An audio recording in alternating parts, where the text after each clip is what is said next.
We're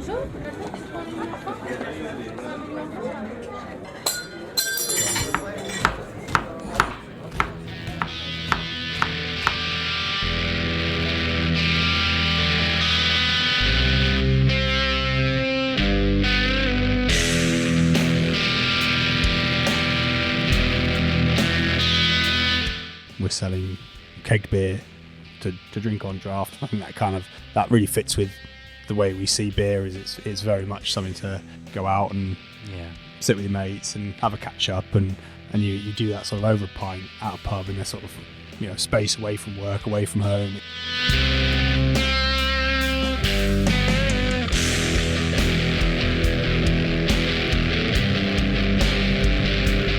Hello everyone, welcome back to Breaking Bread, the Birmingham food podcast presented by food obsessed mates Liam and Carl. No Carl this week doing this intro. He was here for the episode obviously, as you're here, but he's not here to do the intro with me because he's off on his holidays, so I've had to just quickly nip on and do this one myself, which is fine.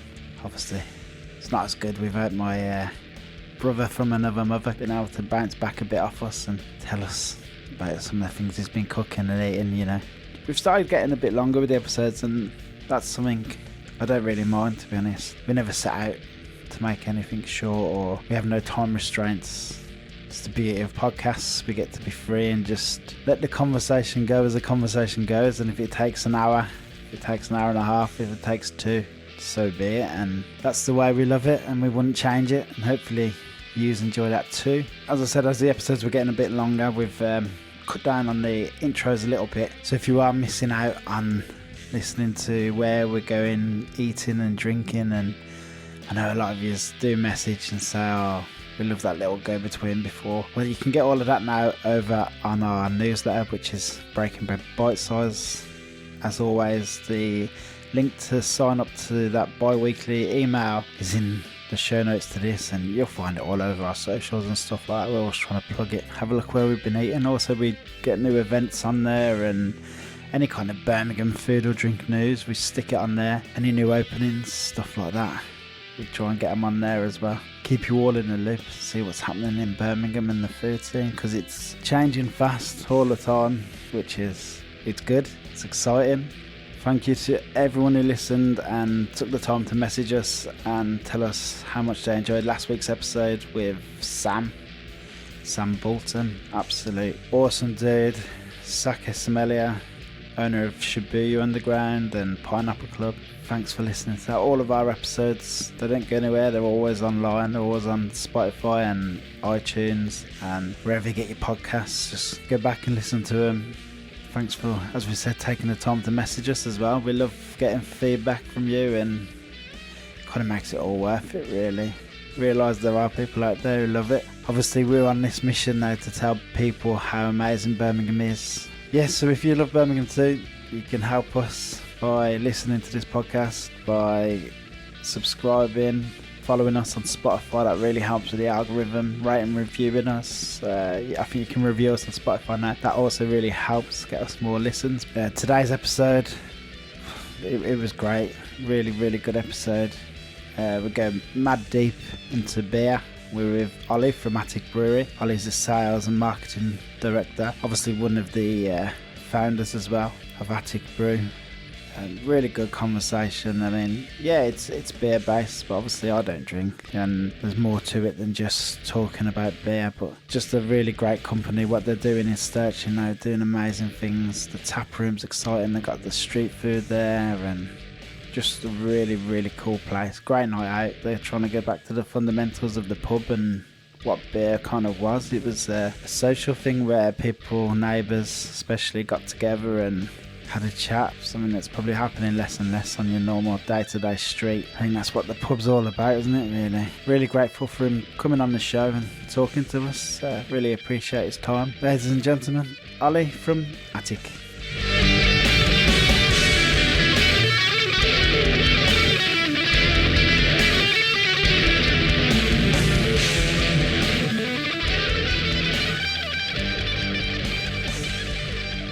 We're pretty much doing the podcast. Yeah. You know, we do that so many times. We'll just start talking to someone, and then we're like an hour in, we're like, oh, we should probably record this, and then we have to go over everything we've already talked about. So we do intros separate and just more of kind of what we've just already been doing. And Oli, welcome to Breaking Bread, man. Thanks very much for having me on. Cool, man. We're in Attic Brewery, loving it. In the brewery, so excuse the noise if you can hear any. Yeah, it's authentic. It's meant to be like this. Man. It's got to be noisy. It's a proper space, isn't It's it? industrial. That's what Birmingham's all about.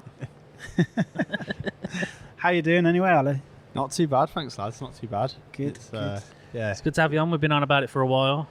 yeah, for about the last 3.5 years, I think. This whole season is just us going around people we asked 3 years ago and I know, finally yeah. getting them on. Like, Like, proper we to say. should probably get the people we've already asked on to get the podcast. Next season, you'll do the best of album.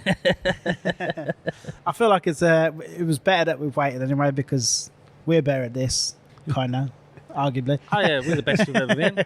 We only get better. And then obviously you've come a long way since them early days when you first started. So we've kind of started the podcast at the same time you started here. It was about 3.5 years ago, 4 years ago. Yeah, I mean, we started November 18. We opened for the first time. So I don't know when did you guys start? When was your first? November 18. Yeah, there you go. There you go. Yeah. All the same. We have a joint birthday party. That's how I remember now. I'll just look out for Attic's 4th birthday party. I'll be like, oh, Liam, that's when we started. What were you doing? Because we'll get to obviously Attic. It will all be about Attic. But what did you do before this? So I was working in London in advertising, which is not the most exciting career really, if I'm honest with you. And It surprises me because it sounds like, as you said earlier, we were talking about it, it's like you watch Mad Men, you think, oh, that's a good job. yeah, what it really is just like a lot of people who like getting drunk a lot, and then like also going out for dinner a lot, and Does sound not good. much work that actually Yeah, that actually does goes sound like on. a good job But then. it gets a bit hollow after a while. But yeah, no, I was sort of basically doing deals with big websites for them to buy for us to buy advertising space from them, for us to serve adverts that would be based on your cookies and all that. So yeah, I was one of the bad guys really. Nah, everyone says that. You know what? Someone's got to do the job. It's not that bad. Were you from Birmingham originally? Or? No, I grew up in Bristol, and then I was living in London at the time, but I went to uni with my partner, our other director Sam, and he's a Brummie, so we sort of like He's dragged you here. he's dragging me, kicking and screaming. What did you study at uni? Was it Nothing relevant at all. No, Advertising, I marketing. did physiology, which is like the science of how the human body works, which is completely irrelevant to everything I've ever done since. It's kind of an advert for kids not to go to uni. But no, other than that, it was useful though, because it meant that me and Sam met, and then that's where sort of Attic was born, really. Yeah, we were saying before we started recording. So you met in Cardiff, so it was definitely worth going to uni to get to meet Sam. You met him in the Arms, was it? Well, we lived together actually. Oh, did but you? That was sort of like the City Arms next to Millennium Stadium was where like we'd really started getting into a beer, I think, and and Sam started home brewing in his bedroom, and. It sort of went from there. It was like a bucket in his bedroom under a blanket. It was where it all started. Was that because you were poor students though, or just because you actually liked the thought of doing your own beer? The original idea was because we were poor students, but I think very quickly, and Sam was always the brewer. I never really was, but very quickly it kind of became just like something that Sam would spend his money on improving rather than saving any money doing it. It became a money pit rather than a saving. That's like most hobbies though, isn't it? Yeah, Like, exactly. You know. Well, I visited a lot of people at uni, and you do find buckets in their bedroom, but it's not normally like for making beer. Yeah, well, maybe sometimes it Usually doubled up. Isn't it? The aftermath of beer. What were them early pints like? Yeah, they were terrible. Nothing. I'm sure he won't mind me saying. So it wasn't intuition straight out of the way. It wasn't. It took a while to get to that point, and even probably 2 or 3 years ago, we weren't making anything close to that. So it's been a steep learning curve for sure. So what was the grand plan when you were in the pub? Was it like we should just start making beer, or was it we should start making beer and then one day we'll have our own brewery? And Do you know what? It was never really a grand plan, I think. So like I say, Sam always just enjoyed doing it, and he just got more and more interested in it. And like I say, I was pretty hands off really. I might drink it from time to time, take advantage of it. But no, it wasn't really until like way after uni, and like he got really into it. He converted his attic, hence the name, into a brewery. So actually, it's not very good for a podcast, but you can see on top of the bar there's some sort of the old bar. That's our old kit on top of the bar, so anybody who comes, you can see it on top of there. And that's where it all began. That's what we had in his attic up until we actually started this. But yeah, he's just got kind of like more and more into it, and it sort of just started honing his skills really, and sort of working it out. Were you living in London while he was brewing it in the attic? Yeah. So we just sort of like we'd meet up like all our uni mates from time to time, and Sam would bring along some beer, and then the next time he'd bring along some better beer, and then eventually he was just like, I want to start a brewery, and I was the mug that said yeah to doing it. So you eventually got to a point where you tried one, you were like, you know, this one's fucking nice. Yeah, to be fair, so he brought along like a little like wall of taps to a weekend away we had, and we were all like, yeah, these are all really good, man, these are really good. And then I think he probably had a few, and he's like, you know what, I want to start a brewery, let's do it. Was it at this point you were kind of getting a bit fed up with your job anyway, so you were like, I actually, it was perfect timing, because I had a really like shitty week at work, and I was just sort of really fed up with it. And he said that, I was like, yeah, you know what have I got to lose? I'll come and live in Birmingham City. I'd never barely even been to before. Just drop everything and come. So, and then after that, it was just sort of, I don't think either of us ever expected it to actually go anywhere, and we kind of thought one of us would say no. Just eventually we'd come to our senses, but I think we kind of egged each other on. Neither of us wanted to be the one to like let the other one down. And before I knew it, I just sort of I'd quit my job and I'd moved up to Birmingham, and I was just sort of like. So that was always with the intention of we're going to set up a brewery. Yeah.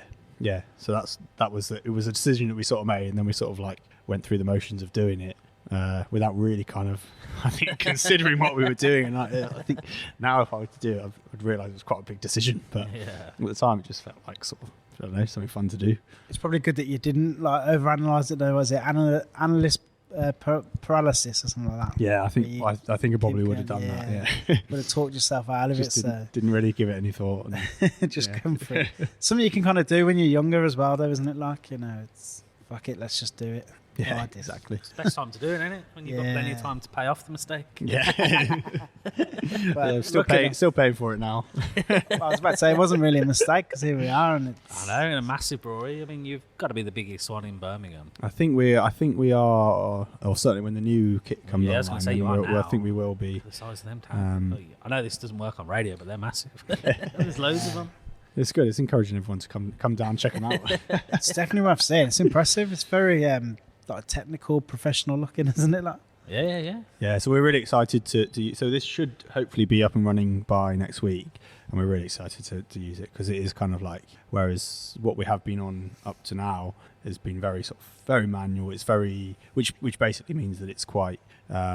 It's very difficult to get things to be consistent. We've got to work really hard to make sure that all of our processes are exactly the same, and that, you know, it comes down to sort of, you know, with one person there with what is a big paddle, you know, mixing everything up and trying to get that as even as possible. For instance, well, this is kind of a pretty state of the art kit that we've got now, which will kind of do it for us and make sure it's a lot more consistent, and makes our life easier, and probably makes the beer better as well. I think we've kind of reached the limit of the equipment that we're on now. And this, I think, will help take us to the next level, which is really exciting to do. So we can't wait to get our hands on it. It's a big investment as well, I'd imagine. Yeah, and this is sort of like it's a bit weird to say this, given that the last 2 years have probably been the worst time for the hospitality sector in living memory. But it's kind of worked out in a way that it's allowed us to get there, because the government have been basically a lot more generous with. Funding that they're able to give, and loans that they're happy to give out. Otherwise, there's no way we're going to afford anything like that. No. But sort of weirdly, as a direct result of COVID, we've been able to get something we never would have been able to have. So I guess it's just, you know, looking for the silver linings, I suppose. So how did you come across this venue? What made you pick Stirchley? Was there a reason for it, or was it just what came up? Well, it was a bit of both, really. So we were looking. We knew that something was interesting was happening in Stirchley. So sort of even when we started, sort of, we were looking probably 3-4 years ago. There was already some interesting stuff going on. So Birmingham Brewing Company were already here, set up. Wildcat was here. The British Oak was here and sort of had a relatively good reputation. There was interesting things going on around beer here, and obviously we had Stirchley wines, Cotteridge wines that have been here for years. So that had it going for it. But we were also looking in Digworth, we were looking in Jewellery Quarter, because they were also places where there was interesting things going on. It just so happened that the unit we're sat in now, which is our tap room now, that sort of came up on the market. It was right next to the train station. It was right next to Bourneville, which we knew didn't have any pubs. And it just felt like it was the right space. It felt way too big for us at the time. We thought sort of, well, how are we going to cover half of this room up so that it doesn't feel really cavernous and empty. But yeah, we sort of took it on because we couldn't refuse everything else that was great about it, like location wise. And when we first opened the doors, then suddenly the place was full and we didn't really know what to do with ourselves. So so it was really nice to sort of see it's kind of, I put it down to a real testament of the community sort of spirit around Stirchley and Bourneville, as to how quickly the sort of word of mouth had got around and people knew there was something happening and people were all really up for coming out for that first night. And it kind of it gave us a really good example from the get-go, sort of how good a place we'd ended up sort of happening upon. Yeah. People from Stirchley, man, they're ferociously proud to be from Stirchley. I said it before, whenever we first started doing the Instagram for the podcast, it was like anything we stuck on from Stirchley, like people messaging, oh yeah, love Stirchley, Viva Stirchley, fucking great job coming to Stirchley. It's like, fucking hell. I don't know anyone else that's as proud to be from a certain part of Birmingham as the people from Stirchley. Well, Bearwood's pretty fucking fierce as well, man. People from Bearwood, they're like, yeah, Bearwood's the best, man. Thanks for coming to Bearwood. Yeah, it's really nice. I mean, because I think that we feel it from being here as well, and you see so much interesting stuff and so much great stuff going on particularly in terms of like independent businesses around food, around drink, around all sorts, that you can't help but be a bit proud. You can't help but being proud of what's around the corner. Also, this the rent in the city centre kind of forces all the cool things outside the city centre. So. Yeah, no, 100%. It's there's no chance that we could get anything like this anywhere near the city centre. To be honest with you, absolutely not. It's just too much space, and it's just I've heard some silly astronomical rents that people are paying in centre that are looking for spaces that are like maybe half the floor space of this, and they're just paying crazy money. But it's because that was where all the footfall, at least where it used to be. I don't know about anymore what footfall's looking like sort of since everyone started working from home. But it's a shame though. Imagine something like this, like on like New Street or on one of the main streets in town, like just off the ramp. It'd be fucking class though, wouldn't it? Like, would be so good. It's weird at the moment. You go out on some nights not expecting it to be busy and everywhere's heaving, and you go out another night where you think Saturday it's going to be heaving everywhere tonight, and then it's fucking dead everywhere. Like you're pissing in the wind trying to guess what Birmingham's going to be like. I've given up trying to predict anything nowadays. I've spent the last 2 years trying to predict things, and every time I did, it was wrong. So I've just sort of given up, and I'll just see which way the wind takes me now. Yeah, I bet. I think a lot of the success, you could be wrong, you were one of the first people to start canning as soon as sort of lockdown hit. I think out of all the local sort of breweries, I remember seeing your cans and I remember ordering them and you dropping them off. Yeah. Like way before other people were getting their cans out. So again, I think that was a bit of another sort of mix of... That wasn't the intention judgment. When you originally opened, we're going to can and sell. When we originally opened, no. But certainly after a few, like sort of the year or so of trading that we had, we kind of realised that we couldn't help it, but most of our beer was being sort of sold through the tap room because it was taking up sort of we were only a really small brewery and that was as much as we could brew. But we knew that we needed to kind of diversify it a little bit. We didn't know what was around the corner, and we had no idea about COVID at the time, but we knew that there was always something that could happen. And we thought, well, maybe the landlord might change his mind about us and kick us off or something like that. So we knew we needed to sort of make the business side of it as away from the tap room, so we could sustain ourselves if the worst were to happen. So we bought this really knackered old canning line in December 18. No, sorry, 19. So just before the pandemic. It didn't work. It needed so much doing to it. So we never really did anything with it for the sort of few months that we had it, because we just sort of didn't have time. It wasn't like a pressing need. And then suddenly our whole sort of business was pulled out from under our feet. And then, so Sam's a bit more technically minded than I am. He's spent his sort of the first 2 weeks of lockdown with his head just buried inside of it, working out all the little bits that were wrong. And it just sort of meant that within 2 weeks we had, a workable option. We had we could still make beer, we could still sell beer, and it just gave us the flexibility that I think other people who weren't in that position didn't have quite that. So most breweries our sort of size would be, and maybe less so now because people have been forced to change, but they were having to get in sort of mobile canners, people to come in with a canning line. I bet that was way more like, I bet that canning machine you bought was way more expensive 6 months later. 100%, yeah, absolutely. I mean, we actually sold it for the same price we bought it for, and we'd done loads of work, so we were the good guys up there. Probably could have made some more money, but we upgraded it sort of fairly quickly. Really, again with one of those friendly government loans that they were being so generous with, because it just it couldn't keep up at that time. But for that first sort of few months, it was a complete lifesaver because we wouldn't have had anything else to do to keep the business going. So it was a mix of luck and judgment. Luck in terms of the timing, and luck that we had the sort of foresight to do it. But that's something that's going to continue, I presume, because you're in every decent off license that you go to. Yeah, definitely. At least 5 or 6 different attic. I think mostly we're kind of I think certainly at the moment we're mostly a draft brewery. We're selling kegged beer to drink on draft. I think that really fits with the way we see beer. It's very much something to go out and sit with your mates and have a catch up, and you do that sort of over a pint at a pub in a sort of space away from work, away from home. It's sort of third space, people call it. And I think that's really what I like about it as a drink. But then also there's a whole sort of other area evolving, which is sort of like people wanting to drink interesting beer in other places as well, and it just gives you so much more flexibility to be able to do that. And so I think it's quite like an exciting bit in the future, and I want to see us producing more. And it also, the really nice thing is that it kind of helps us to spread out a little bit further from Birmingham, and sort of, I don't know, I think Birmingham's not really always been the best city at shouting about itself, sort of past its own borders.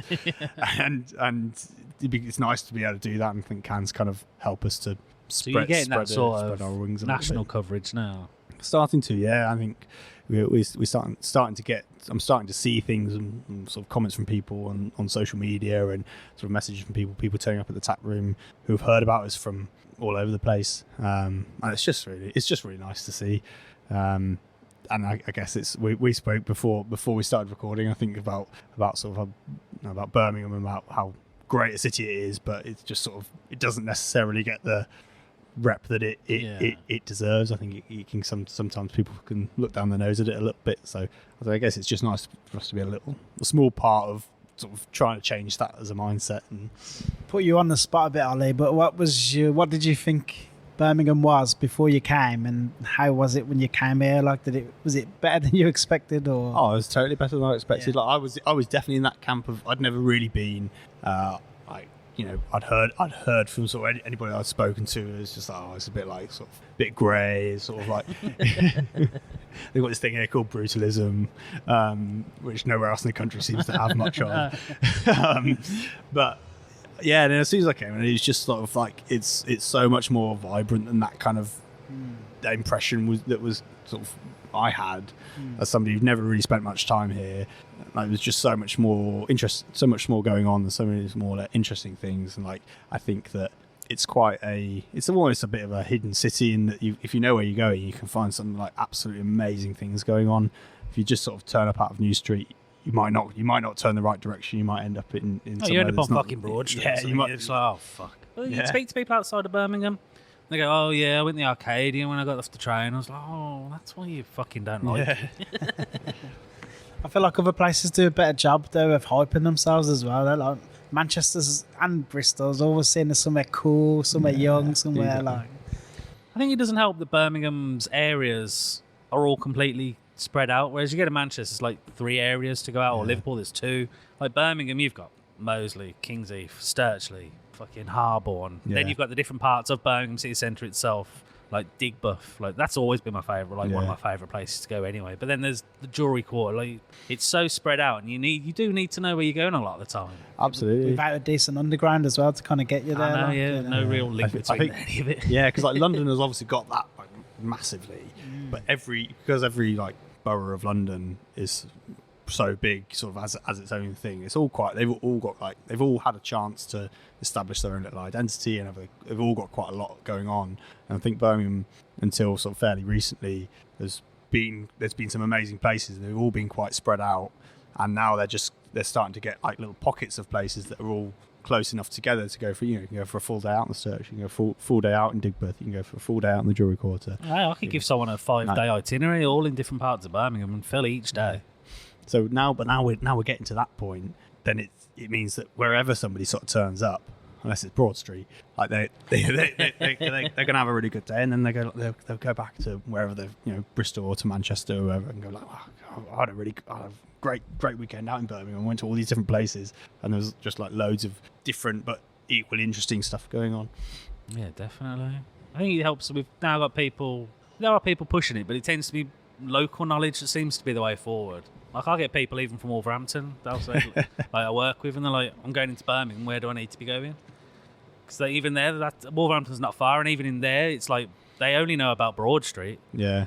They don't like. I mentioned someone that's coming to Stirchley. I think he might have been here on Saturday, actually. Oh, really? And I mentioned to come here for the rugby, but even he was just like Arcadian thingy, and he lives this side of Wolverhampton. Yeah. And he didn't know any of the places. I mentioned Digbuff to him. He's like, "What's Digbuff?" It's like, "What do you mean? What the fuck's Digbuff?" It's like the greatest drinking road in the world. I think it's also because we grew up here, we just assume everyone knows it as well. Yeah. It's just given to us. Yeah. I mean, I'm only just starting to sort of like get a real feel for it, and I've been here for 4 years. So.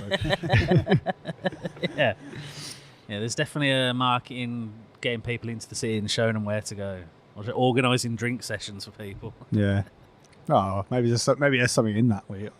As long as I get an invite, I'll do it.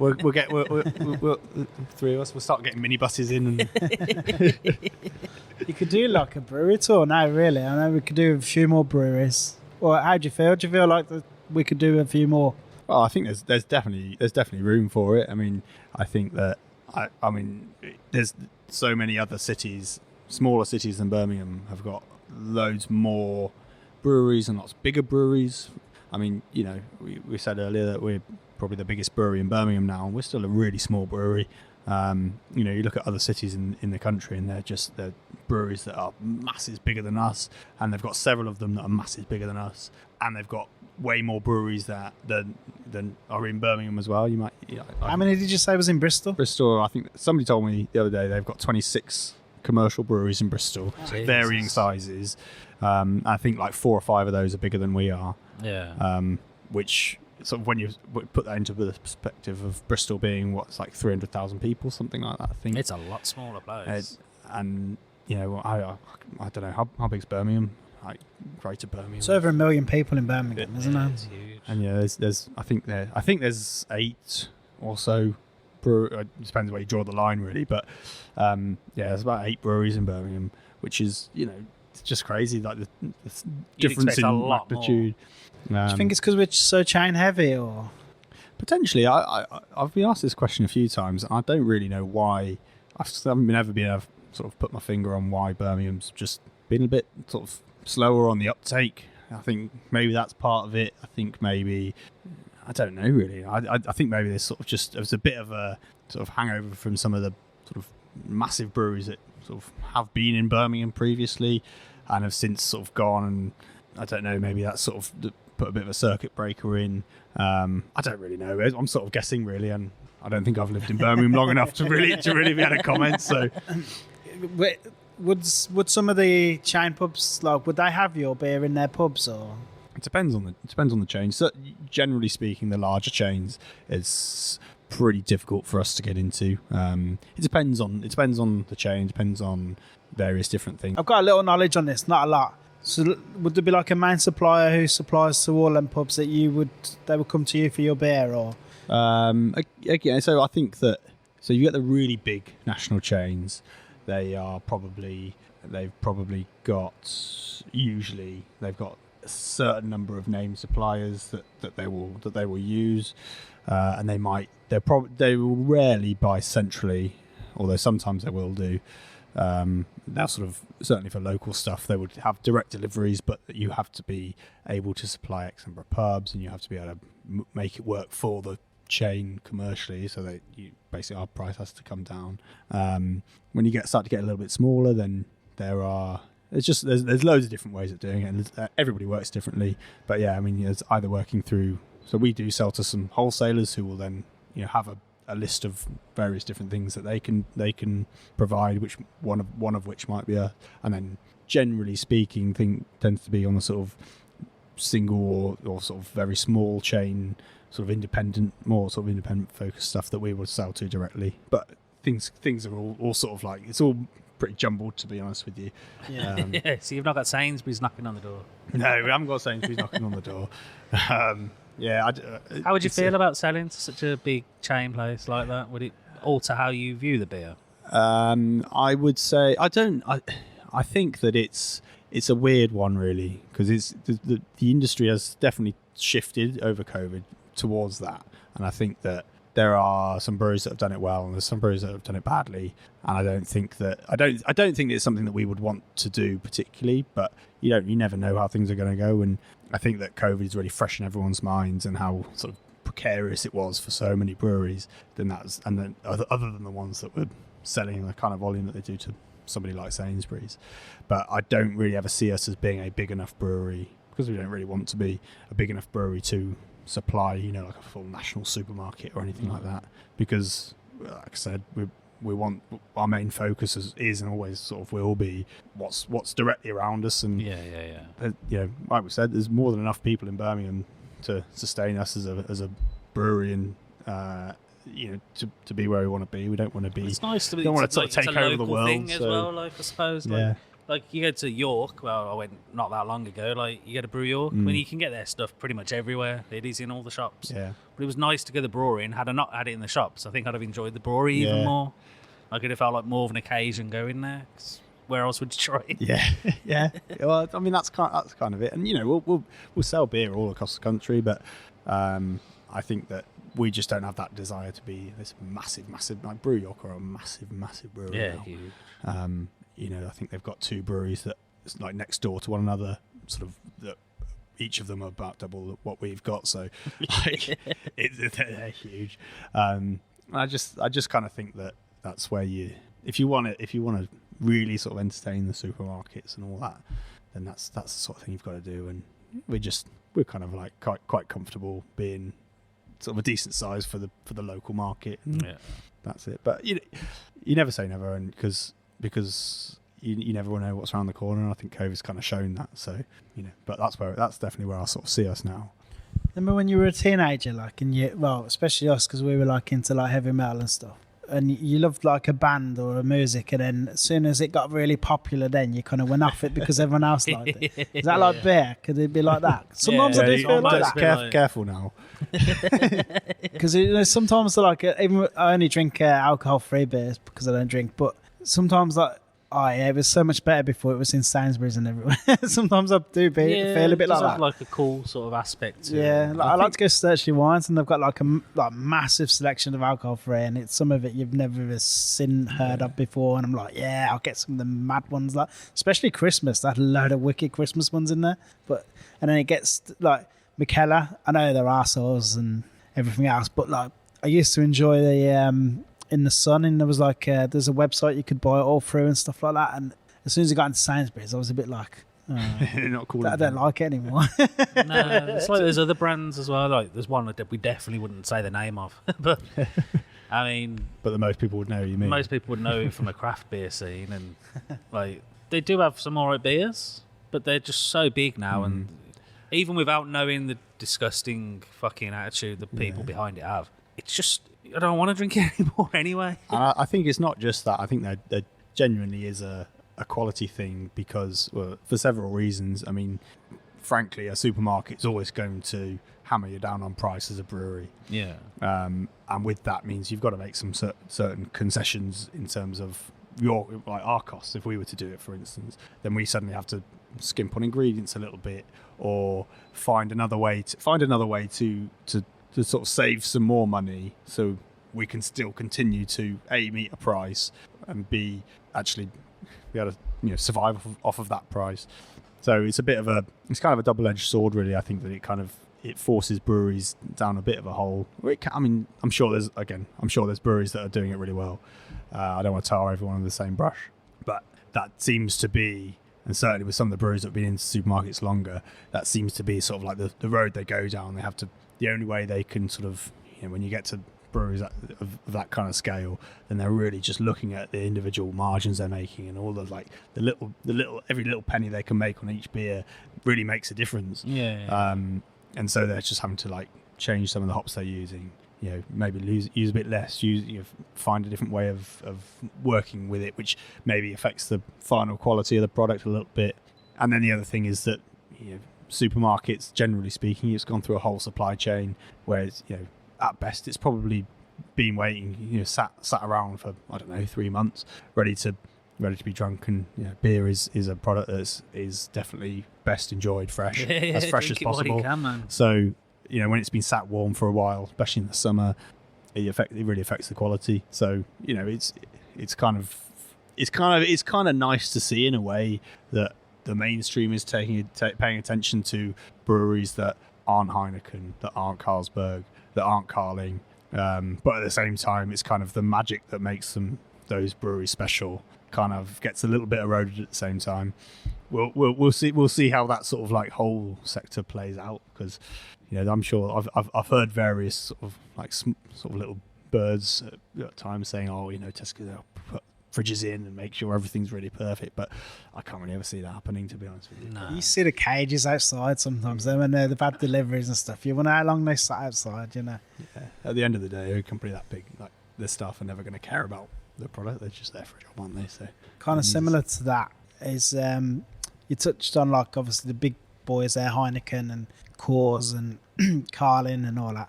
What a lot of the time they're doing now is they're actually buying some of the smaller kind of craft brewers and then kind of not telling anyone that they've bought them.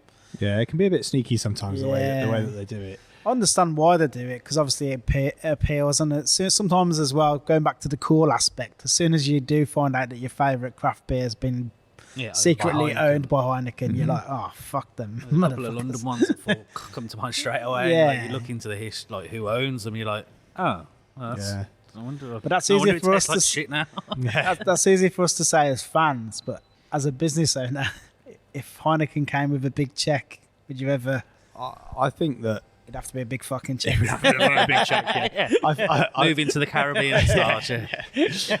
I think that, like, right now we're so young that there's so much that we want to do with it, and like our goal has always been to find, like, as a people sort of you read business books and about, like, listen to podcasts, and everyone always talks about like what's your end goal, what do you want, and for a lot of people it probably is to sell, and like I'm sure that if Heineken came in with a big enough check, then we might have our head turned, but really that's not really what we're after at all, because for the whole sort of reason that I've said, we want to be here sort of for the local people, really, and like, is it a lifestyle for you as well as a business? It was a lifestyle, and now I want to get to the point where I can turn up and work 9 to 5, realistically probably like 8 till 6 or something like that, but then just go home and it kind of I not have to worry too much in the evenings, but I can just sort of work a good day's work, get home, and it just sort of like everything kind of just works, and it's just a nice place to work and with people I like, and that's kind of I don't think either of us ever wanted to be like sort of mega rich or anything like that. And I think if we did, we were in the wrong game. But I think there is definitely like I'm hoping fairly soon we get the opportunity to just sort of like have a business that just ticks over nicely and it all kind of just works. Everybody's got sort of enough work for themselves and not having to take too much on, and just I don't know, everyone can just sort of be comfortable. Maybe I'm dreaming, mate. But like that. Hey, I want it to run itself and make loads of money, and then I can just stay at home. Yeah, I don't know. Maybe I didn't even say money. It's just the lifestyle. I guess I just want to go home and put my feet up on an evening, and then There's nothing wrong with that. But Because people see this place is only open for a few hours, like at the weekends, Thursday, Friday, Saturday, Sunday. Thursday, Friday, Saturday, Sunday. Yeah, but obviously we just found out you're here at 7 o'clock tomorrow morning. Yeah, I was like, Jesus Christ! So it's a full-on kind of day, isn't it? It is. Yeah, I mean, like our sort of standard hours that we're open are probably like maybe 8 till 7 o'clock. That we've got people here, and sort of most of us are here for pretty much that whole time. And that's us as the two that own it, and then everybody else who works here as well. Everyone puts in a real shift, and that's it's not short days because there's a lot of stuff to do, and actually making beer is quite labour intensive. Yeah, there's quite a bit to do on a day, so we're always trying to find ways that we can kind of shorten that down a little bit and make everyone's lives a bit easier, but. Without a bit of investment, it's quite difficult to do. We kind of started by you saying Sam was doing most of the brewing. So how involved are you now, like full-on brewer as well? No, so I don't tend to do much brewing. I'm not really interested in the brewery anymore. When I come into the brewery, I tend to break things and everyone gets annoyed with me. So we've got a team of brewers now who are all far better and far more skilled than I ever was. So actually, both me and Sam now we're sort of a bit more general business focused, and we've got people who actually know what they're doing, making the beer, and that's why you can probably taste that the beer is a lot better than when we first started. Well, that's what I was going to say. How different is, say, probably the most popular beer is Intuition, because that's the one you see on tap everywhere as well. How different is Intuition now to when you first opened? Well, we didn't start with Intuition. So we kind of at the very first we were sort of brewing different beer every week. I mean, we kind of wanted always something new to give to people, something new and interesting for people to drink every week. So every week it would be something new, and there was never anything on all of the time. And then it kind of got to maybe a sort of about a year in, and everyone was kind of, we had enough people saying, "Yeah, I really like that one. Why did you take it off?" Why are you not doing it? Well, because we've got this one now. I said, well, I preferred that last one. And I think that Intuition was the point at which we kind of realised that A, they were right, and we did need something that was consistent, and B, that we kind of had settled on the rest, because we'd spent a lot of time sort of working out what we were doing, and we thought we kind of knew how to brew, and as soon as we actually started, we kind of realised there was a lot more left to learn. And Intuition was where we kind of felt like, okay, yeah, like we think we've got a recipe now that we're really happy with, that kind of ticks the boxes we want to. It's got loads of flavour, but it's not too sort of heavy or cloying. Like you can drink 4 or 5 pints of it and be fine. So it kind of ticks a lot of the boxes that we wanted to tick as a beer, and we kind of just went, okay, right, sort of like this is going to be our first beer that we kind of keep on the taps and keep producing. And then after that, it's only very sort of like minor tweaks that we can make without people noticing it. Yeah. And so we quite often we do tweak it. We do tweak it as a recipe, and we do sort of improve it. So I can't remember exactly what it tasted like now as the first batch, but I think that if you put the two side by side, you'd be able to tell the difference. Yeah. But actually, it's just sort of evolved so gradually that you don't notice it you don't notice it sort of like from each beer you drink, but you do sort of like overall you end up with a better product and a better beer that you actually probably enjoy more, which I think kind of goes hand in hand with it. It really is, and it's in popularity and people. Well, it's an incredibly popular beer. Like it's on all the cool pubs have Intuition on tap, and it is fucking phenomenal. Thanks, mate. Thank you. Like if I say it, like that's it. There could be anything else on tap. Like I don't even notice them. It's like, oh, they've got that. I'll have that. Thanks. It's like the first go-to beer. I made me blush now. How does the recipe development work? So Would one of your brewers come to you and say, like, we've got this idea for this beer, and you and Sam would say, oh, just go make it and we'll have a taste. Make a small batch of it, we'll have a taste and take it from there. Do you have a discussion about it? Or? So, generally speaking, no. So we've got our head brewer, also called Sam, confusingly, different Sam. But so me and I tend to sit more like the kind of I do more like sales, marketing, kind of how we sort of outwardly sort of interact with people, I suppose. So but sales is a big part of what I do, and so me and Sam, our head brewer, will sit and like every week we'll sit and have a bit of a catch up. Say what we'll try and plan a few months in advance what we're going to do. Sort of what do we need, what do we want, what kind of beer, who are we trying to appeal to, who wants to drink this beer. We try and have a lot of variety on where, particularly in the tap room. We're trying to have beers for a lot of different people, and so we're just trying to kind of take all that in to what sort of beer we want to brew, and then we kind of have a broad think of the kind of style we want versus what we've already got available or what we're going to have available at that time, and what we think people might want to drink, and then he'll go away and generally speaking, he'll write a recipe. He's got sort of masses and masses of knowledge of sort of what each individual ingredient will do to a beer and how it will interact, and just to kind of build a picture of the finished product, and then that's what we're doing. Generally speaking, it works pretty well. I think at some point we probably will want to start trial brewing things, particularly if they're quite ambitious things. Has he ever come up to you with anything really ambitious? I want a sort of caramel imperial stout or something. I was going to mention actually, we've just today. It's funny you said that. Just today, we've done a very, very ambitious trial brew on a very small kit, which we'll sort of just see how it goes. Well, it's quite nerdy, really, so I won't get too into the details. But basically, just changes sort of some of the malts we're using quite considerably, just to try and produce a beer that is. Well, I don't really know how it's going to turn out, to be honest with you. So, generally speaking, we're using malted barley for everything we do, but we're using a different kind of grain. I won't go into too much detail about it yet because I don't know if it's going to work. But it's not ready. You haven't tried it yet. We're hoping that it'll be a really sort of interesting, very tasty beer, and B, it might even be completely gluten free. But this is a very sort of preliminary thing, so we don't know what's going to go on yet. But we've got high hopes for it. They've done a lot of research, but that case was one of our brewers, Tim, sort of came to us and said, I want to do this. I've got this great idea. Can we see if it will work? And so now he's had a go with it today, and we'll see if it works. But what sort of time frame is it from idea to tap? We at the moment we've sort of scheduled our brews about 3 months in advance. So we're trying to come up with those ideas and look at what we think the picture will be like in 3 months' time. But that can change quite quickly. So sometimes it'd be like, well, what we're going to do tomorrow, we need to see what we've got available and see what we can make that will fit this style. So it could be as short as a day for an idea to actually come out, and then for actual beer to brew. The day itself will take a day to actually produce what will become beer.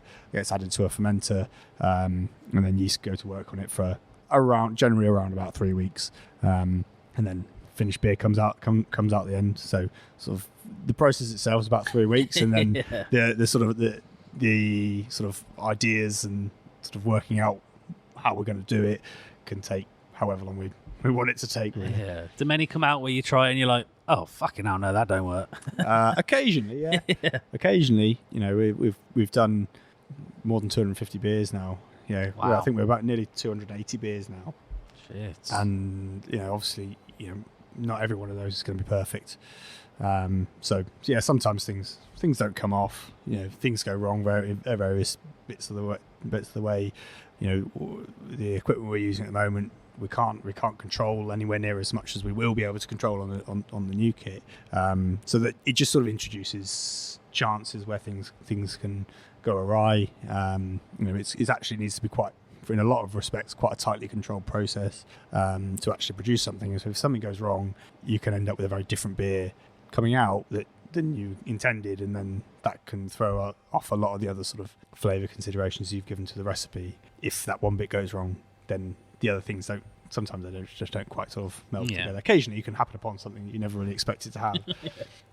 But luckily, we've worked out processes for, by and large, that work well. But there's always a wild card that'll come in there and throw things off. I can imagine. And you've also done quite a good few collabs.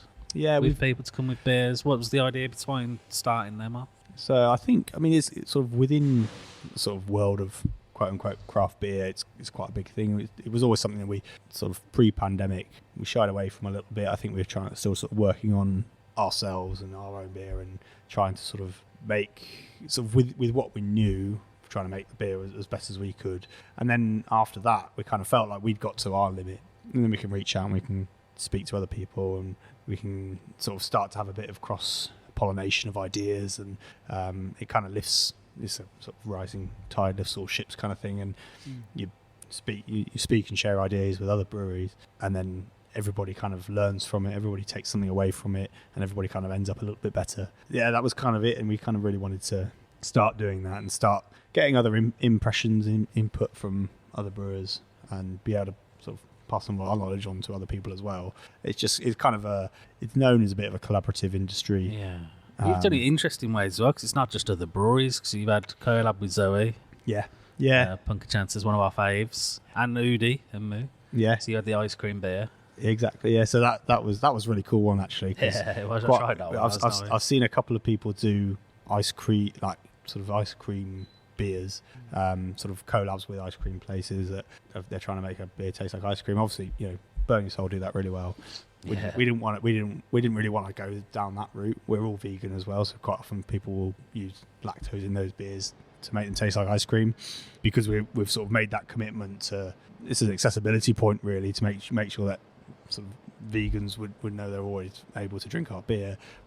That was sort of off the cards for us, but really wanted to do it, so we kind of came up with the idea of doing this event where we'd pair the beer and the ice cream, made a beer to complement the ice cream, and then we made a beer float with it sort of for the weekend. We were offering that, and it was wicked. It was really cool. It's just like just trying to just push the envelope a little bit, I suppose, and just be a little bit different with how sort of two companies can interact, two sort of different like food types really can interact, which is cool. Well, especially on a hot day, like if I was sitting here and I seen that and you putting ice cream and beer on a boiler, I'd be like, you know what I'm getting next. But it's important as well for the brands to kind of relate as well. It'd be no good if you went like to Wars. You know what I mean? Yeah. It's like there has to be a good fit, like. Definitely. And I think that's where the Punks and Chancers collabs have come in really well, is because a clothing brand and beer don't sort of immediately sound like they'll make great sort of a great sort of partnership, but actually I think that the brands themselves really, and us as people, just get on well, and we love Zoe and Dave, and I think it's just like a really fun sort of environment to be around, and I think we probably give something similar back, at least I hope so. Yeah. So it's just sort of like, I don't know, it's kind of a bit of a sort of, I can't say what I was about to say because it'd be really embarrassing. I've caught myself before I said thought collaboration. That's the pressure of the microphone making me speak. I don't really think like that. So, were all your beers vegan? I didn't know that. Yeah, I mean, we did it sort of from. It's not always been the case, but from fairly early on, we decided that was a pretty easy thing for us to do. There's not much that we can't add, so the only things really that make beer not vegan are lactose, which I mentioned, which are usually in sort of a milkshakey kind of things, and isinglass finings, which are what they use quite often to sort of clarify beer, and wine, to be fair, as well. And those two are kind of two things that we didn't really feel the need to use. Most of the beer we make isn't clear anyway, so we thought it wasn't too hard for us to not use the finings that wouldn't make it vegan.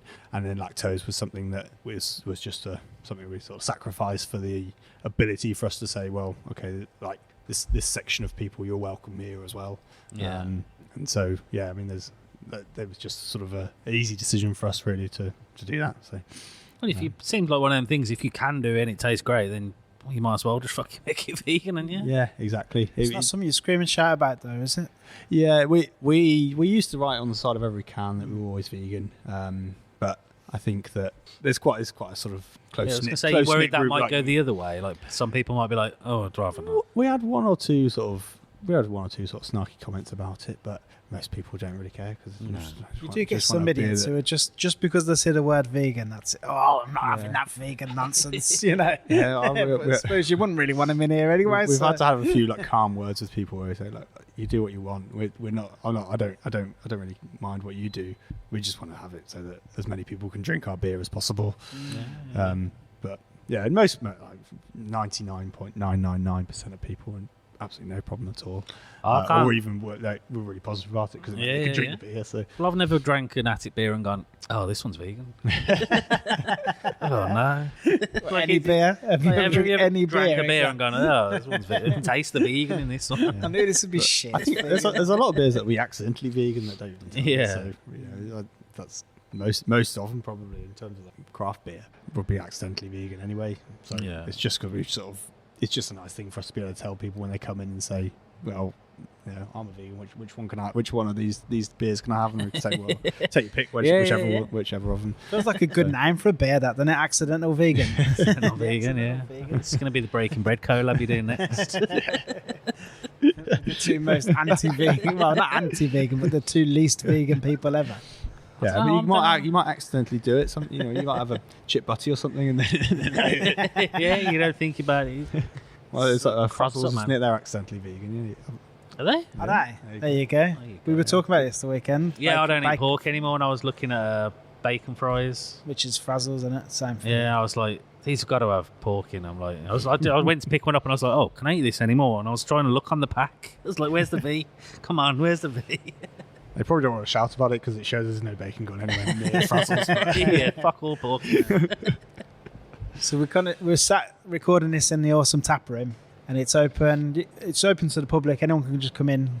Yeah. And you have sports on. They had the rugby on. Do you show more sports, or was it just the rugby? Generally, it's just the rugby. So rugby. we usually show, and we always do show. Sorry, the Six Nations.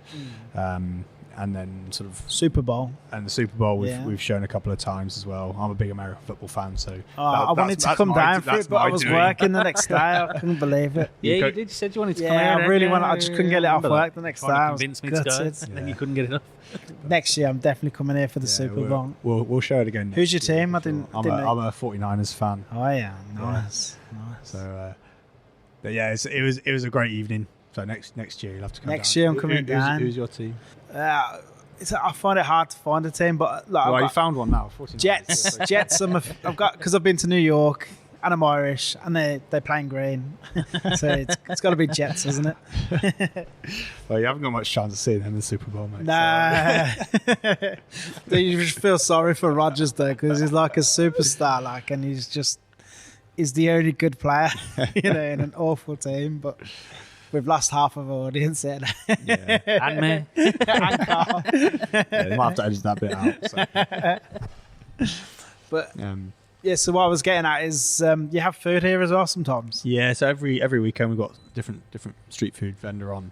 Is that vegan or? No, not always. Sometimes but we do try and make sure that there's always something for everyone to be able to eat. So 99% of the time there's always a vegan and vegetarian they've option. usually always got a vegetarian or vegan option. We do ask them to make sure that they can bring something because obviously we sort of if that's something we've said about our beer, we want to make sure that people can come and eat the food as well. And they generally do quite well on that sort of side of things. So I think there's there's definitely a bit of a community there that will come and the vegans that will come and drink the beer and eat the food. But it's not something that we go. This is the only food we'll have at all. And we've got all sorts of people come, all sorts of different vendors. The vegan Mexican, what are they called? They look went on there. Yeah, they're really good. I want to try them. They're really good. I've always fancied it. But then like I say, it's not just vegan stuff. We've got barbecue stuff going on all the time. Like I don't know, all sorts, like chicken, no problem. Like it's just sort of everything under the sun, and we're a pretty broad church in that respect. As long as everyone's got a bit of an option, then it's all good. So yeah, the girls who do the chicken, they've been here a few times. What's their names now? What the cluck? What the Cluck. Fucking we love What the Cluck. They're I had them a lot. They're really good. They always do well as well, because I think everyone's exactly the same. They go, wasn't planning on going for a drink tonight, but I might have to go and have a bit of chicken. So. Yeah. It's a good match though, isn't it? Chicken and fried chicken. Fried chicken, you know what? Fried chicken, like for me. Same in Mexican, though. Mexican's good with beer. Food's just good with beer, isn't it? I love that. Well, I'm always surprised to go to a lot of these fancy restaurants, wine tasters. You could easily do a fucking beer tasting menu taster with most of these fancy places. Could easily. There's that varied amount of beers and that many different types and flavours. This is sort of one of the things that I think beer has got going for it, but I think people tend to be can be a bit snobby about wine and beer, and the variety of different beers that you can have. I mean, there's over 100 different styles of beer. Just even the amount of varieties of just like a lager. They're dramatically all different. And you try all of those varieties of lager next door to one another, and you'll be able to pick different lagers out night and day. They're so different, and so I think it lends itself really, really well to food pairing. Not that we sort of like have suggested a tasting flight for anybody just yet, but you know what? That's something that's got to be in the cards for some restaurants. There's some cool fucking places in Birmingham. I'm amazed no one's doing it. There is beer sommeliers, isn't there? There is definitely beer sommeliers. I've seen them. But I'd love to walk in. I'm not going to name any names of a restaurant, but just see the wine one, because it's starting to get cocktail ones that go with menus as well now. Be nice to see a beer option one and just see loads of different beers, flights you could have with them. Yeah. I mean, I want a can of each, so 7 cans with your dinner. Well, mind you, seven glasses of wine tends to get people on the way, anyway, doesn't it? So, don't get me wrong, I still do the wine ones. That's only because there's no beer one. There's just some things that are made, like pizza's made for beer, isn't it? A lager, a nice crisp lager with a pizza. And curry. That's everything. Lucky Saint with pizza is unbelievable. Yeah. Well, it's because beer's so good at. I actually had a little sort of a brief sort of beer and cheese session the other day, but because you got the bubbles in beer and also the bitterness in beer, it's really good at sort of scrubbing the kind of like the sort of greasy sort of like fatty flavors from food. Something like pizza, it's absolutely perfect for just like clearing the mouth out and just like leaving you really refreshed and ready to have like the full flavor experience again. So that's why it's just perfect for it. And because something like wine, generally speaking, unless you're having pizza and champagne, which I don't know many people who do a lot of, like there's no bubbles in it. It's not as bitter, and so it's not as good at like sort of clearing that. So that like something like a lager is really, really good at that. Sono would have champagne. Sono does. He has champagne with the KFC. I don't know. We had champagne just doing the podcast. Turned up, there's a bottle of Sam's Brown Ale. There's an alcohol-free ale as well called Sam's Brown Ale. I don't know if you see it. It's in a red bottle. I don't think they do anything other than this brown ale, but that with a Sunday roast. Oh, it's so good, man. So good. It's probably the same again, though. Probably cuts through the, like, because I do my roasters and Yorkshire in beef dripping, so it probably cuts through that nicely and you get all the flavours. But then I bet you've got some like real rich flavours in there as well that are going to sort of like support everything. The gravy, the gravy takes like hours to make, you know. Like, so. I mean, I'm surprised it's not more popular. In fact, it surprises me that wine's used at all when you could use beer now. Carl's just upset loads of people. Yeah, wine's good too, don't worry. Yeah, it's not a competition, man. Not a competition. It's not competition, but I'd like the other option, you know what I'm saying? And don't get me wrong, I love wine. I just love anything with an A. Any kind of percentage, I'm probably going to drink it, to be fair. What's the plans for the future? I know we kind of touched on stuff you wouldn't do. It's a good place to start. We've established what you wouldn't do. What do you kind of want to get into, what excites you? Like I say, like the goal has always been just to sort of to be this kind of like I feel like a bit of a broken record now because I said it a lot, so I'm sorry. But we wanted to be like beer for Birmingham, like local people. I guess we want to be beer that sort of Brummies can go visit their mates and sort of take a couple of cans and say, look, this is what we've got. Come down here. This is really sort of, I don't know, have experiences around us as a brewery and the beer we make. And that's quite like a long term thing, but that's really excites me in terms of like a sort of quite a general up in the air sort of like airy fairy kind of view. But in terms of like practical, what's next? I think us expanding the brewery has been a big step, and I think now we kind of want to probably look to have a bar or two across, sort of another bar or two across the city. I think one of the things that we have all loved most about doing this for the last few years, about having Attic, was having the tap room and being able to sort of get to know people that would come in regularly, and I kind of feel like that's kind of what it's all about, right? And it's having somewhere where people will regularly go and get to know one another and start to meet people, and that's kind of I think that's something that we could do really well with another bar in somewhere that's a bit more like somewhere else that's sort of in a residential area. It doesn't have to be on Broad Street. It can be it's in like next to some people's houses, and you just sort of go like, oh, this is my neighbour. I always see him down the road, but never known his name. But I've had a few pints in me now, so I've gone over and sort of said hello. And then people get to know one another then. And so it's essentially just putting pubs back to where they used to be, because that's what pubs were, weren't they? It was the centre of the community. Yeah, you went there and vibe to them. You met everyone, and it's gone down, and then it's picking up again now, isn't it? Because they all closed down, they're all something else, and now you find the littler places are popping up.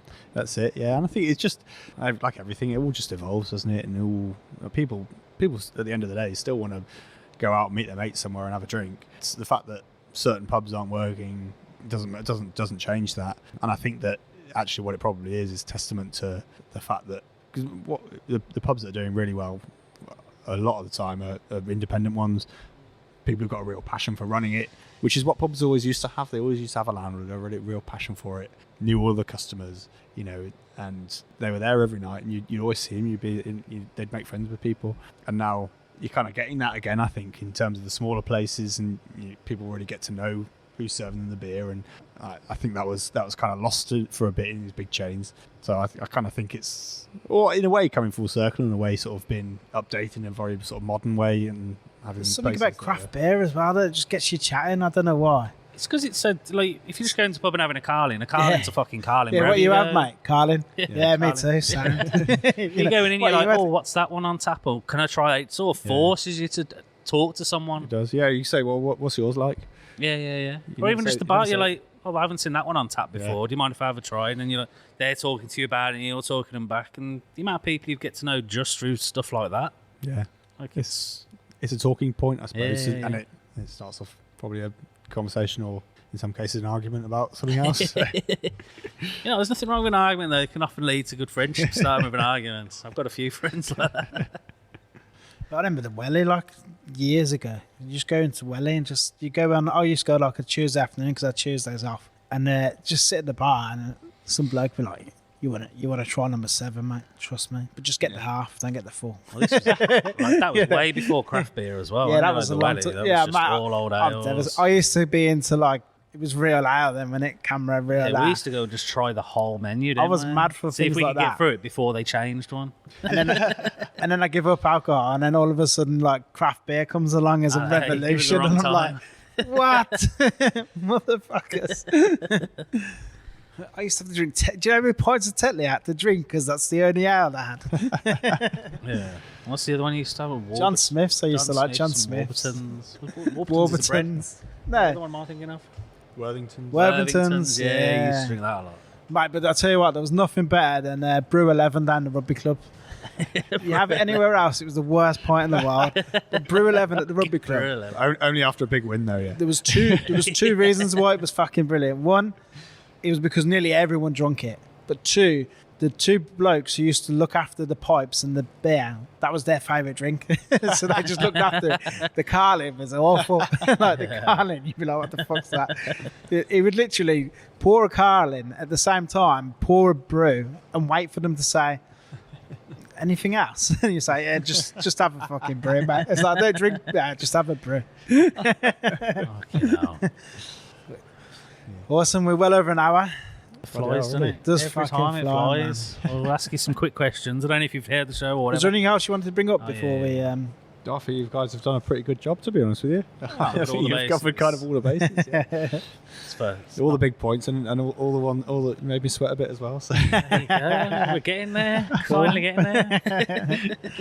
So these are just short. Well, I say short. I always say fucking short. No, it's never short. It seems like it's been another Take hour. as long as you want as well. There's no rush. I don't know why we're rushing people. I know, there's no rush. But the idea behind it was there were like quick fire questions when we came up with this idea. But, just answer them. You'll know the answers. What's your favourite It's quite aggressive. Just answer them. Just answer, answer the fucking question. You know it. What's your favourite TV show? I don't know, man. That is a difficult question. This isn't. This isn't at the moment. There's that much fucking TV. This isn't the quick fire question round you wanted. Yeah, I should say from the 90s or the noughties because there was nowhere near and as much telly then. From the 90s, definitely Fresh Prince of Bel-Air. That was my that's a good one. childhood I remember go-to. watching that religiously. That was great. I don't know, man. At the moment, it's just like you said. It's just too much. It's stuff. too much, isn't there? Like the save list on Amazon, my save list on Disney, the save list on all of them. It's just fucking. There's like 50 shows on each one. And as soon as you click on there to have a look at something, there's something else. It's just like, what's the trailer for that? Well, the amount of I didn't know it was a thing. I thought it was just me, but just watching all the adverts on Netflix, just flicking through, watching the 30-second clips of the shows. I didn't realise that's a real thing that people do now. They just sit there and flick through. I realise your evening's gone. That's it. I've sat down. You haven't got time to watch it. I've got an hour. What can I watch? Half an hour later, you're still flicking through. You're like, I can't watch anything now. What's your favourite movie? I would say that's probably $1 Million Baby. Good show. I don't tend to watch films like twice. I don't tend to watch them more than once. No. So I kind of feel like I know the ending, and that's kind of it. Yeah, you're done with a it. bit of a simple character like that. But that's the only one I've watched more than once, really. What's your favourite band or artist? I'm quite into sort of like old school soul music. Yeah. So I'd say probably Sam Cooke is my it's probably my go-to. That's my desert island. What's your favourite spirit? I mean, specifically to the bottle. What was it? I had a bottle of rum the other day, which was gorgeous. I can't remember the name of it for the life of me. I'm not doing very well at your questions, am I? Mate, you had some quicker than most people do. Appleton Estate. Appleton Estate. Yeah, Appleton Estate rums. Not a huge rum drinker normally, or spirits drinker in general, but that was just like this. What's your favourite beer that's not brewed in Birmingham? It's Pilsner Urquell, definitely. It's nice, isn't it? Yeah, so fresh. Definitely. And it's kind of the inspiration for us doing our Pilsner, the Birmingham Pilsner, and that was it's such a good beer. I mean, I think maybe we've done a better job of it ourselves. Yeah, I'm sure. Have you been to Albert Schloss? Yeah, I have been. Had it for the. Is it much better? Because they make a big thing about how fresh it is. It comes 3 times a week, straight from the brewery. To be fair, it was a really good pint. I've got to say, and they've got actually for such a big sort of a big place, and I know that the people who own it they've got a lot of different places, but they've done such a good job of getting the beer right.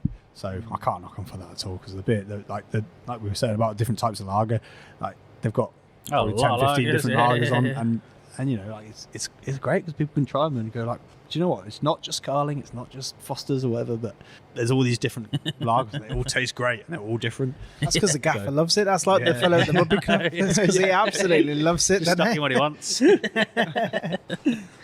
your favourite big fast food chain? It's probably got to be Mackey's, isn't it? Yeah. It's a common answer, Mackey's. What you order from Mackey's? I had them at Plant Burger the other day. Is it any good? It was all right. Beyond meat, isn't it? Beyond meat. So yeah, it was all right. Because I'm a veggie. I'm not vegan, but I'm a veggie. And so since I've done that, I've not really been able to eat much fast food. And like all of those sort of like veggie patties out there are absolutely rank. Because it's just like you bite into the bread and then you sort of like continue biting it. It all just feels like bread. It's horrible. So it was quite a nice change to have, to be fair. So yeah, it meant I could kind of go and eat some fast food again. Yeah, that was nice. Oh, fair play. Yeah. What's your favourite type of takeaway? It's got to be Indian. Yeah, we're in Birmingham. Of course it is. Is there another answer? Is there anybody who gives you another answer? You know, people do. Loads of people say Chinese. And Chinese. But I don't know if I said Chinese. I do like Chinese. No, I never wrote it down. Yeah, you've got Chinese right there. Yeah, I like a Chinese. Indian's good. Do you know if I was vegetarian, I could definitely... Indian's the easiest loads vegetarian food. Yeah, by a mile the easiest. It's great. What's your favourite food destination in the world or beer destination? What, as in outside of the country? Yeah. I went to Chicago a couple of years back, and for beer, it was like absolutely ridiculous. It was great. Absolutely loved it. Because the Americans have got some big craft revolution as well, haven't they? Yeah. They sort of really kicked it off, I suppose. I think so. Yeah. But yeah, there was like loads going on. There was like some of the early ones were there, but then there was also some like really small scale beer production going on that were just producing some amazing stuff. Yeah, I'd probably give it to Chicago there, mostly for the beer, to be fair. Well, I must have wrote this. I think I've wrote a question down when I'm pissed because I often add to this list and I definitely don't remember. Right? It's like I've just read this and gone, I don't know the answer to this, but I'm going to go with it. You can be the guinea pig for this question. I think I know the answer from one of your other answers. What's your favourite TV show theme tune? Well, Fresh Prince is difficult to say no to. Yeah. I can't fucking think why I've wrote that down.